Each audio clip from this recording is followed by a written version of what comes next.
Maharashtra natural gas कंपनीने दोडामार्ग ते आई बांदा अशी गॅस वाहिनी टाकली आहे। गोवा कुडचडे येथून महाराष्ट्र हद्दीत वझरे सीएनजी सेंटर या ठिकाणी गॅस सप्लाय केला जातो। यासाठी कुडचडे, गोवा, आई, माटणे, वझरे, दोडामार्ग, बांदा अशी गॅस वाहिनी आहे। या गॅस वाहिनी पाईप मधून बुधवारी सकाळी माटणे खालचीवाडी इथे अचानक गॅस लिकेज सुरू झाली। यावेळी स्थानिक सरपंच, सामाजिक कार्यकर्ते यांना रस्त्याच्या कडेला आवाज येऊ लागल्याने बघायला गेले असता गॅस वाहिनी गळती सुरू आहे हे लक्षात आलं। संभाव्य धोका लक्षात घेऊन स्थानिक ग्रामस्थ यांनी वझरे सीएनजी सेंटर इथे माहिती दिली। यानंतर 1.5 तासाने गोवा इथून गॅस प्रेशर बंद केला।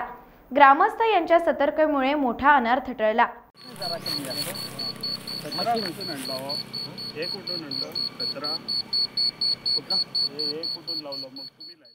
गॅस पाईपलाईन आज सकाळी 8:30 वाजता लिकेज झाली। आम्हाला समजला, म्हणजे ती 8 दिवस झाली लिकेजच आहे, पण आम्ही त्यांना आज सकाळी जरा मोठी होती म्हणून आमच्या माटण्याच्या ग्रामस्थांनी त्यांना फोन करून कळवला।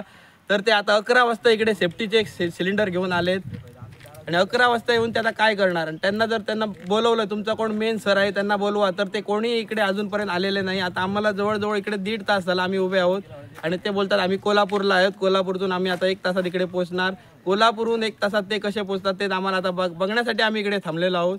आणि ही गॅस पाईपलाईन आम्ही आता बंद करण्यासाठी माटण्याचे सरपंच, आमच्या आमाडगावचे सरपंच हे आम्ही सगळ्यांनी मिळून आता एक ठराव घेणार आणि ही गॅस पाईपलाईनसाठी तसा पत्रव्यवहार माननीय जिल्हाधिकारी आणि तहसीलदार साहेबांना आम्ही करणार। टाइम्स डिजिटलला लाईक करा, सबस्क्राईब करा, शेअर करा आणि बेल आयकॉन दाबायला विसरू नका। पाहत रहा टाइम्स डिजिटल।